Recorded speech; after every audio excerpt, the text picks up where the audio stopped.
60,000 salary එකෙන් ඔයාලට මොනවද කරන්න පුළුවන්? සාමාන්‍යයෙන් ලංකාවේ ඉන්ටර්න් කරන ડોක්ටර් කෙනෙක් මාසික වැටුප බේසික් එක රුපියල් 48,000යි. ෆික්ස් ඇලවන්ස් එක රුපියල් 12,000 ගානයි. ඔක්කොම එක්ක රුපියල් 60,000යි. 60,000යි 60,000න් කාර්යයක්වත් ගන්න බෑ ડોක්ටර්ස්ලාට. ඒ වගේම ඌබර් එකෙන් යත් යන්න බෑ. ඒක හරියන්නේ නැහැ. ඔය 60,000 සැලරි එකෙන් සාමාන්‍යයෙන් ડોක්ටර් කෙනෙක්ට මාසෙකට පත් වේලක් කන්න රුපියල් 10,000ක් විතර වේදම් වෙනවා. ඒ කියන්නේ ලොකු හෝටලයක නෙමෙයි. සාමාන්‍ය මාතරබත් කඩේ වගේ කඩේකින් ડોක්ටර් කෙනෙක් එක වේලක් කරනවා නම් රුපියල් 350ක් වගේ උතරම වේදම් වෙනවා.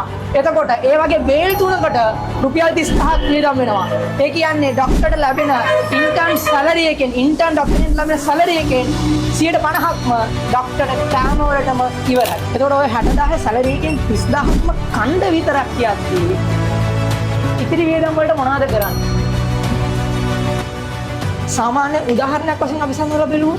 ඉතිරි අනෙකුත් වේදම් මොනවාද තියෙන්නේ? ඉලෙක්ට්‍රිසිටි බිල්, වෝටර් බිල්, එතකොට ගෙදර තියෙනවා නම් ගෙදරට රෙන්ට් එක නැත්නම් ඕන් හවුස් නම් ප්‍රශ්නයක් නැහැ. Wi-Fi බිල්, මොබයිල් data, එතකොට ඒ වගේ රොටේෂන්ස් ගියා නම් කොච්චරක් කොතන වියදම් වෙනවද? ඉන්ටර්න් ડોක්ටර් කෙනෙක් ඔයාලා වගේම පැය 8ක්ද වැඩ කරන්නේ? නෑ.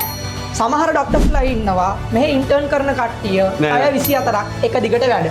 සමහර කට්ටිය 48 hours at a stretch වැඩ. එතකොට අර ලැබෙන 60,000යි එයාලා දාන effort එකටයි ඔතන සාධාරණීකරණයක් වෙලා තියෙනවද නැද්ද? උත්තරේ ඔයාලා දෙන්න. ડોක්ටර් කෙනෙක්ට මෙච්චර ස්ට්‍රෙස් එකක් තියාගෙන අපි බැලුවා නම් ડોක්ටර් කෙනෙක්ට හොලිඩේ එකක් ගන්න එක තියෙනයක්, වාහනයක් ගන්න එක තියෙනයක්. මේ හින්දා තමයි ගොඩක් ડોක්ටර්ස් ලංකාව අත්හැරලා යන්නේ. So always respect this profession, share this video, create awareness for this. Let's lobby that the doctor industry will boom in Sri Lanka and we will have fantastic doctors who work in Sri Lanka.